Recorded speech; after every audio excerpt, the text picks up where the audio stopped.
Ya, baik. Assalamualaikum warahmatullahi wabarakatuh. Bagaimana kabarnya teman-teman semua? Mudah-mudahan dimanapun teman-teman berada, apakah itu ada yang mungkin di rumahnya, atau mungkin masih di asrama, atau mungkin ada di kontrakan. Mudah-mudahan teman-teman dalam keadaan sehat walafiat, dan tak lupa Bapak mengajak teman-teman semua mendoakan bangsa ini, yang mendoakan keluarga kita, saudara kita, kerabat kita, mudah-mudahan selalu dalam keadaan sehat dan Allah angkat segala mara bahaya dan segala musibah yang saat ini sedang mendera dan sedang menguji bangsa kita, ya mudah-mudahan segera diangkat dan segera kita bisa beraktivitas normal sebagaimana mestinya, ya. Tentunya jangan sampai kemudian, ya, kita tidak ada kepedulian sama sekali. Setidaknya kita berharap dan mendoakan kebaikan untuk bangsa ini. Baik, sebelum Bapak sampaikan materi baru untuk setengah semester ke depan, Bapak ingin menyampaikan terkait dengan hasil UTS kemarin, ya. Mohon maaf hasil UTS-nya belum Bapak sempat bagikan karena ketika Bapak akan membagikan, situasi kondisinya adalah sekarang sudah diberlakukannya PJJ, pembelajaran jarak jauh, karena terkait dengan pandemi corona. Tentunya keselamatan teman-teman semua dan kesehatan seluruh sivitas akademik Telkom University adalah yang utama. Tentu dari semua situasi kondisi yang ada hari ini tetap pembelajaran dilaksanakan meskipun kondisinya adalah pembelajaran jarak jauh. Dan mungkin evaluasi dari Bapak terkait UTS kemarin secara garis besar alhamdulillah semuanya sudah melaksanakan dengan baik. Bahkan mungkin tidak ada satupun, ya, boleh Bapak katakan tidak ada satupun di antara teman-teman yang mengumpulkan tanpa diwarna. Jadi semuanya diwarna. Bapak lihat di beberapa kelas yang lain ada yang mengumpulkan tanpa diwarna dan hanya hitam putih saja begitu, ya. Tapi teman-teman semuanya diwarna, setidaknya teman-teman serius di sana. Tinggal teman-teman meningkatkan lagi, ya, tingkat dan kualitas standar latihannya supaya skill tangannya dan experience arts-nya atau the aesthetic of experience-nya, pengalaman berkeseniannya meningkat, ya. Karena skill kita semakin mantap, semakin hebat apabila semakin banyak dilatih, begitu. Baik, itu saja mungkin kita akan mulai materi kita, ya. Pada pertemuan kita kali ini, kita akan mempelajari sebuah teknik tipografi, ya. Jadi kita akan mempelajari teknik tipografi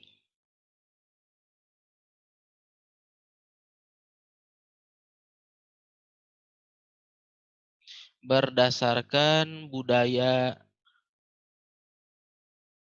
Nusantara. Tentunya teman-teman yang dari suku Sunda pasti tahu, di Sunda itu ada huruf Sunda, ya, aksara Sunda. Nah, aksara Sunda itu diciptakan berdasarkan budaya. Jadi budaya dulu yang ada di tengah-tengah masyarakat, kemudian dari budaya itu muncullah huruf, ya, muncullah huruf yang berdasarkan pada budaya lokal begitu. Nah, teman-teman silahkan, ya, di sini Bapak coba amati ternyata di antara teman-teman semua, tidak semuanya dari suku Sunda, ya. Mungkin ada dari yang Jawa, begitu, ada dari suku Sumatera dan lain sebagainya, silahkan, ya. Nanti teman-teman membuat huruf, ya, berdasarkan budaya lokal masing-masing, ya. Kemudian dari budaya yang merupakan asal dari teman-teman, teman-teman membuat huruf, ya. Huruf berupa berapa huruf, ya, dan angka. Jadi nanti ada A, B, C, D, seterusnya. Ada 1, 2, 3, 4, dan seterusnya, begitu, ya. Jadi nanti diterangkan, misalkan Raihan, ya, Raihan itu asalnya sukunya itu dari mana. Misalkan tinggal di Bandung lama, tetapi kan mungkin ada budaya yang menjadi asal Raihan di mana, begitu, ya. Silakan nanti dituliskan dan kemudian nanti teman-teman buat di atas cari kertas dengan pensil terlebih dahulu, tapi serius, ya, membuat sketsanya. Kemudian nanti ada asistensi yang harus teman-teman kumpulkan ke Bapak. Nanti mungkin ada dari revisi dari Bapak terkait dengan karya yang kalian kumpulkan, gitu.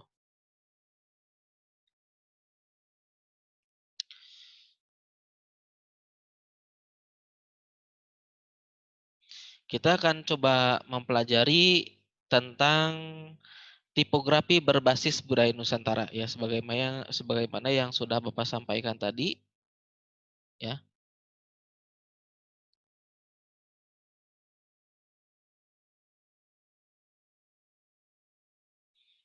Jadi tipografinya ini berbasis budaya Nusantara. Kalau misalkan sebelumnya tipografinya berdasarkan ruh dan kejiwaan begitu ya, struktur kejiwaan yang dibawa oleh tipografi yang teman-teman buat. Untuk sekarang kita akan membuat sebuah huruf dan angka berbasis pada budaya Nusantara. Maksudnya gimana, Pak? Yuk kita sama-sama lihat penjelasan lebih jauh ya.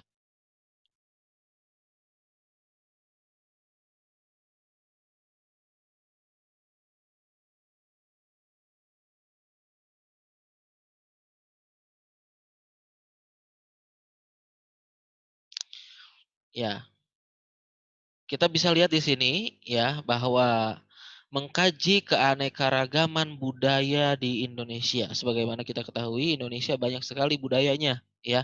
Semakin banyak budaya, maka semakin banyak juga seni budaya yang muncul dari budaya asal tadi ya. Tentunya ini merupakan kekayaan tersendiri bagi kita ya. Yang mana keanekaragaman budaya ini dapat dijadikan dasar untuk kita menciptakan karakter ya. Karakter adalah komponen dalam bahasa tulisan, huruf, angka-angka, tanda-tanda, ya, simbol-simbol lain termasuk dalam karakter. Jadi kalau ada simbol, ada icon, ya, kemudian ada ilustrasi mungkin di sana, termasuk huruf dan angka, itu adalah bagian dari karakter yang dibentuk berdasarkan budaya, ya. Apalagi mengingat kekayaan seni yang dihasilkan berbagai suku bangsa di negeri ini dapat menjadi inspirasi apik untuk tipografi. Tuh, ya. Banyak sekali budaya-budaya yang ada di negara kita, ya, yang kita bisa ambil sebagai inspirasi untuk membuat huruf-huruf dan berbasis pada karya tipografi yang menarik dan variatif, ya.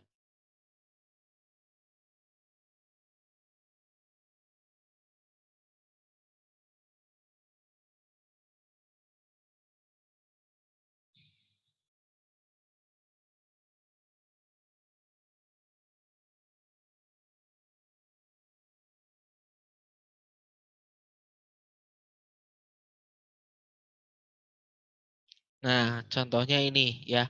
Ada tulisan bertuliskan Nusantara, ya.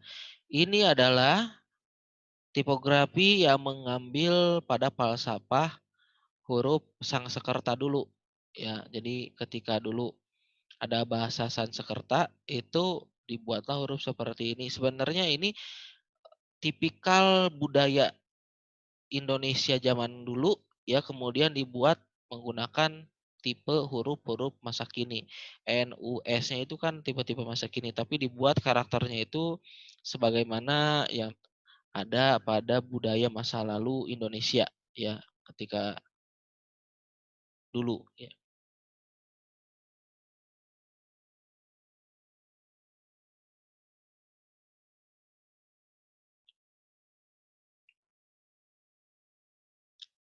Ya, unity dalam TVFest. Jadi penyatuan ataupun persatuan ataupun pengintegrasian sebuah simbol dalam TVFest, ya, kita akan bisa lihat.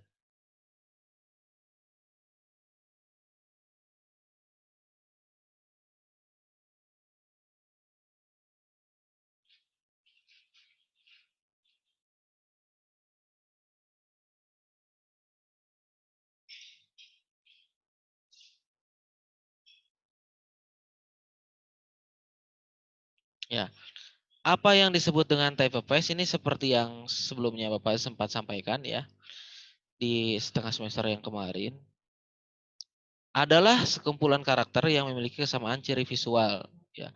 Walaupun tidak sama persis, ada bagian anatomi pada huruf yang satu dipakai lagi pada huruf yang lain.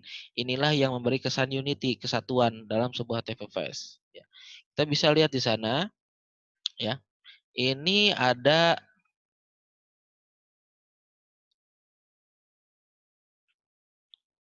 ya, ini ada C ya di sini C-nya itu kan ada melingkar seperti ini, setengah lingkaran. Nah ini, C ini digunakan juga pada huruf D, begitu. Dan ini digunakan juga dalam huruf G, ya. Dan ini digunakan juga dalam huruf O, dan digunakan juga dalam huruf Q. Nah, kesamaan seperti ini, itu disamakan atau diistilahkan Unity Type of Face. Jadi yang digunakan berulang-ulang dalam beberapa karakter seperti itu ya. Beberapa aspek yang mengesankan konsistensi dalam suatu typeface antara lain bentuk ya. Jadi bentuknya harus sama, stroke-nya, garis luarnya ya, kemudian terminal, serif, berkaki atau tidak, kemudian kontras atau tidak. Dalam artian dia harus terpisah begitu ya. Jadi jangan sampai kemudian ngeblur begitu.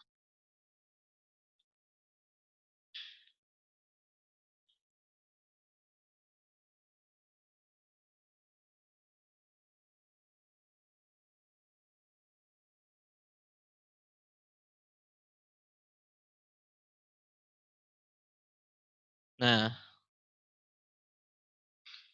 ya, ini ciri typeface, ini perhatian teman-teman untuk sheet ini, teman-teman silakan simpan, bahkan saran Bapak silakan untuk di-print ya. Jadi di sini kita bisa lihat bagian bawah pada huruf besar memiliki kesamaan bentuk satu dengan yang lainnya. Kenapa sih? Kita lihat ya, kalau misalkan huruf C dalam sebuah huruf yang memang sudah disepakati bersama bagus gitu ya. Ketika menulis C di kalimat yang satu dengan membuat C di kalimat yang lain kok sama?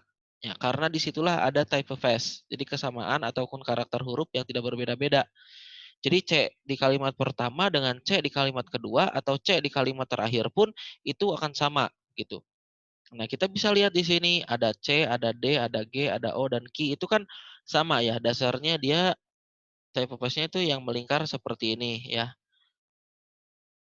Nah, kemudian itu juga yang terjadi pada huruf A, V, W, dan M, yaitu juga terdapat yang sifatnya itu stroke diagonal gitu. Jadi dia miring ya.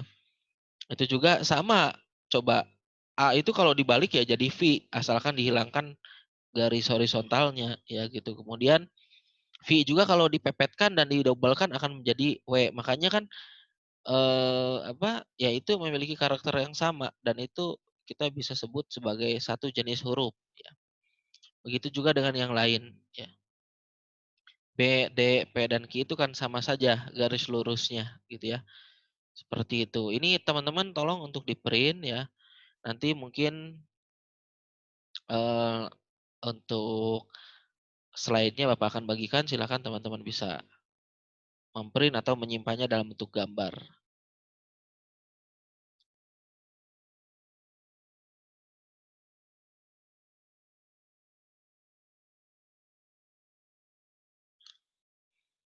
Nah, ini tipografi berbasis Nusantara. Jadi bagaimana kita menciptakan tipografi ya, itu ada unity-nya, kesatuan,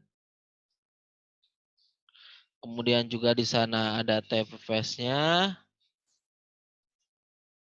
itu berarti memiliki karakter. Ya, nanti mungkin kita akan asistensi ya. Tetapi semuanya berbasis pada aspek Nusantara ya, budaya Nusantara kita yang kaya.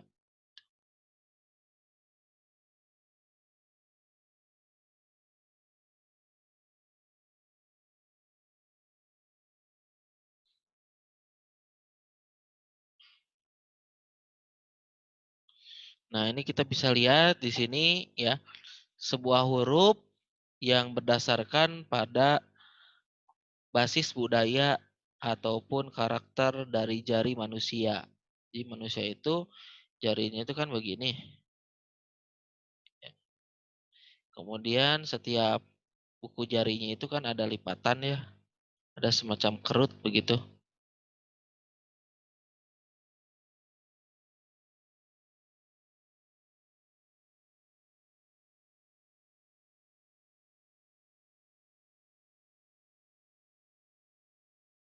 Ya, nah ini bisa jadikan inspirasi untuk membuat huruf ya. Karena namanya juga handwriting. Jadi mengambil inspirasi dari tangan gitu ya.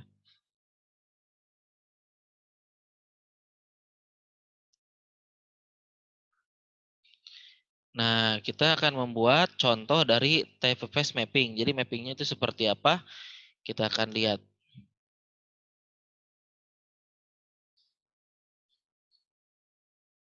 Nah, jadi begini teman-teman. Ya, ini kan pertama ada ini ya, upaya pelestarian budaya suku Asmat dan penerapan di era modern. Jadi suku Asmat itu kan sangat tradisional sekali. Tapi bagaimana kita mendekatkan karakteristik suku Asmat itu ke arah modernisme gitu ya. Jadi kita gunakan media tipografi sebagai alat untuk modernisasi nilai-nilai suku Asmat. Ya, huruf sebagai media komunikasi global. Ya, ini kan ada kepentingan yang sama ya. Kemudian dari sini ya, kepentingan yang sama seperti ini ya. Kemudian masuklah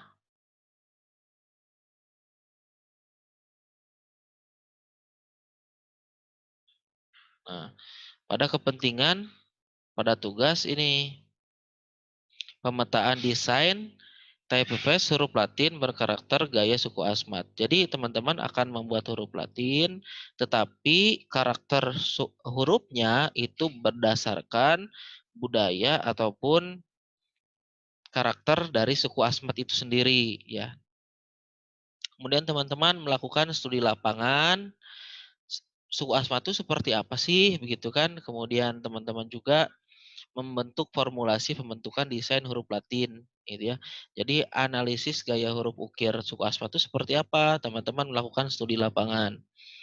Kemudian teman-teman juga di saat yang sama ada analisis anatomi huruf ya, konstruksi hurufnya, unsur garisnya, pola geometrinya, varian dan keluarga huruf ya.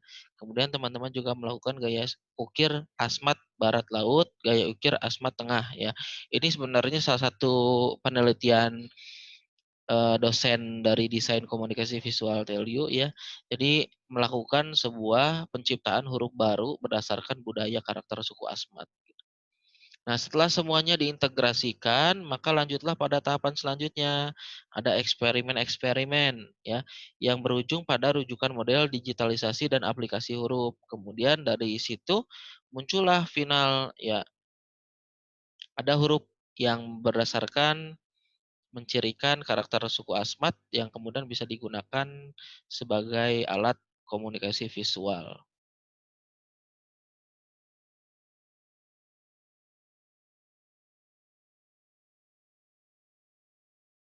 Nah, ini teman-teman ya, parang rusak. Parang rusak itu apabila teman-teman mengkaji karya tekstil dan batik ya, parang rusak ini adalah salah satu motif batik asli Indonesia ya. Sebenarnya parang rusak ini adalah motif batik yang hanya bisa dipakai oleh kalangan-kalangan kerajaan dulu, tetapi sekarang bisa digunakan oleh siapapun ya seiring negara kita berubah dari kerajaan yang tadinya banyak sekali menjadi republik ya. Nah, parang rusak ini font ini ya, huruf ini ya, ini huruf seperti ini mengambil inspirasi dari motif batik tradisional ya. Ada dua, ada tiga, satu, dua, tiga. Karena ini adalah motif-motif parang ya dari beberapa daerah begitu. Akhirnya disebutlah huruf ini atau tipografi ini dengan motif parang rusak. Ya, parang rusak ini adalah motif batik Nusan Nusantara begitu ya. Nah, hurufnya seperti ini ya. Seperti itu. Nah, teman-teman nanti diminta untuk membuat huruf baru seperti ini berdasarkan budaya Nusantara.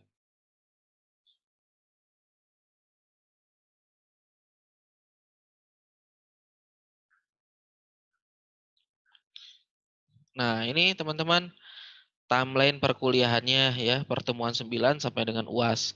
Jadi teman-teman sekalian, tugas yang teman-teman hari ini akan mulai kerjakan, itu nanti dikumpulkan ketika UAS. Sebagaimana yang kemarin kita sudah lakukan, bahwa UTS teman-teman kemarin mengumpulkan tugas kan ya. Nah, sekarang juga UAS teman-teman adalah mengumpulkan tugas saja begitu, tetapi tugas hasil asistensi asistensi dari pertemuan hari ini sampai dengan pertemuan terakhir.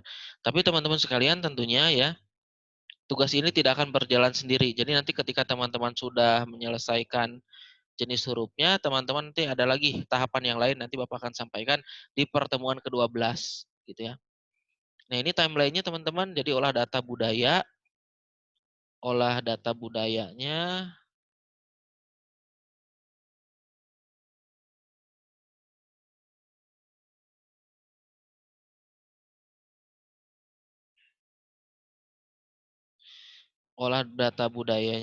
ya 24 Maret atau hari ini silakan teman-teman mencari budaya mana yang akan teman-teman dijadikan inspirasi.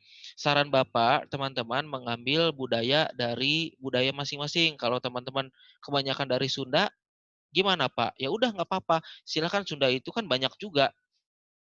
Motif batik asli Sunda juga kan banyak sekali, Jawa Barat ya.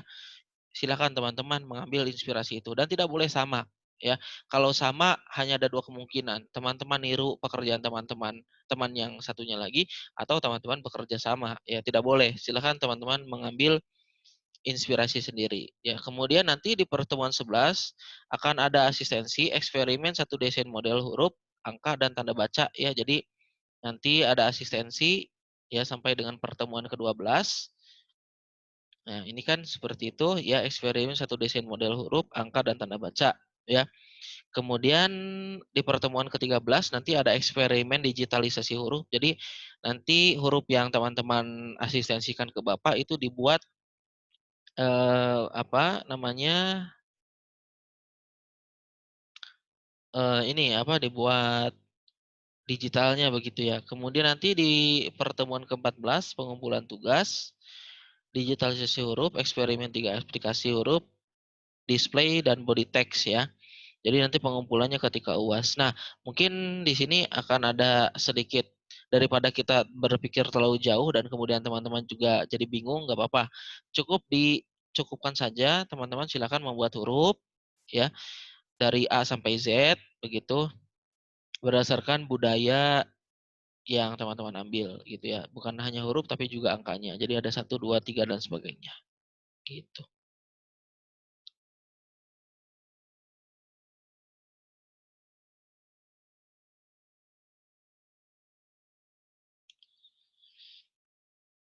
Baik, mungkin ini pertanyaan dan jawaban yang biasanya umumnya ditanyakan oleh mahasiswa. Jadi nanti kalau misalkan teman-teman ada yang mau ditanyakan tetapi tidak ada di lampiran Bapak di sini, silakan teman-teman bisa tanyakan ya di kolom komentar.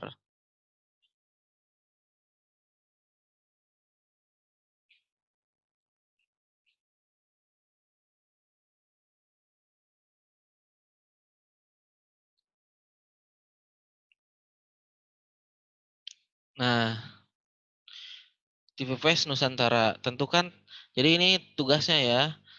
Tugasnya yang berlaku mulai hari ini, tentukan tema berdasarkan daerah kelahiran teman-teman sekalian. Jadi kalau teman-teman asli suku Jawa, suku Sunda ya silakan sesuai dengan keaslian daerah teman-teman atau kelahiran teman-teman sekalian. Kemudian kedua, bikin mind mappingnya untuk tema TPPS Anda. Ya, jadi temanya apa? Misalkan Sunda itu kan banyak juga ya temanya apa dan teman-teman buat misalkan temanya adalah, eee, apa, karakter berdasarkan nama budaya di daerah Sunda, ya silakan ya. Kemudian cari inspirasinya, teman-teman banyak googling ya, kemudian banyak juga lihat di buku. Kalau teman-teman punya banyak, buku referensi tentang tipografi, silakan teman-teman buka, cari inspirasi di sana. Jadi ini tugasnya ya. Nanti ada asistensi pekan depan dan silakan dikumpulkan.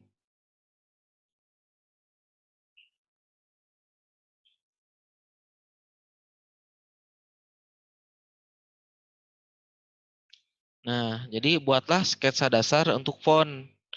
Jadi teman-teman silakan buat sketsa dasarnya dulu ya 5 alternatif sketsa desain TVPS. Jadi saran Bapak teman-teman buat 5 ya sketsanya jangan dulu sampai selesai ya. Misalkan sketsa ke-1 huruf A sampai dengan F ya.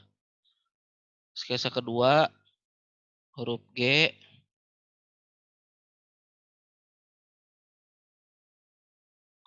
sampai dengan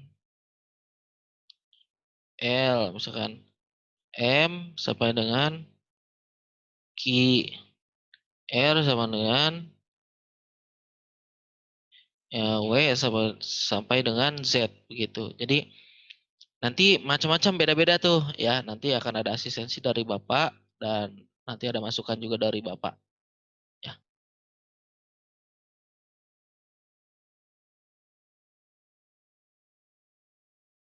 Nah, contoh inspirasi huruf teman-teman. Nah, ini Bapak mengambil dari nabeso.com. Nah, teman-teman bisa lihat di sini. Ya, jadi ada A, B, C, D dan sebagainya itu kan unik ya. Nah, itu kenapa begitu? Ya, itu mengambil inspirasi berdasarkan budaya yang dia pilih gitu ya. Jadi unik.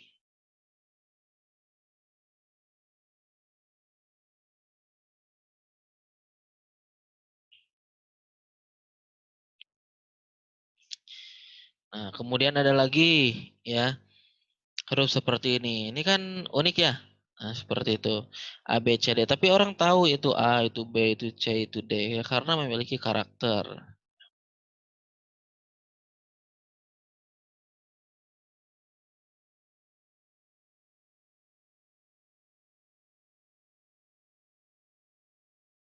Nah, ini huruf yang ini juga ya. Itu kan orang bisa baca, tetapi dia memiliki karakter tersendiri.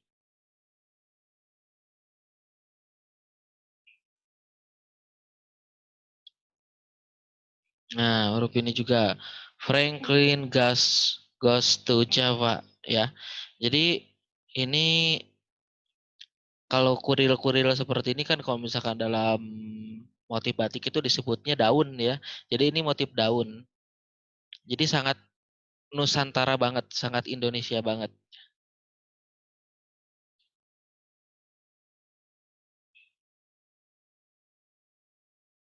Nah, begitu juga dengan ini ya. Lihat karakter A di sini ya itu sama dengan karakter yang lain yang sama juga ada ekornya seperti itu ya. Jadi konsistensi seperti ini itu yang diperlukan dari sebuah karakter huruf. Ya, seperti ini. Asmat font, batik daya, batik font, wayang, seperti ini ya. Ini teman-teman bisa banyak melihat seperti ini di dafont.com ya. Banyak sekali di sana desainer-desainer tipografi yang sudah menjajalkan karyanya. Nah, seperti ini ya. Untuk basic font silakan pilih sesuaikan dengan tema teman-teman semua. Seperti itu.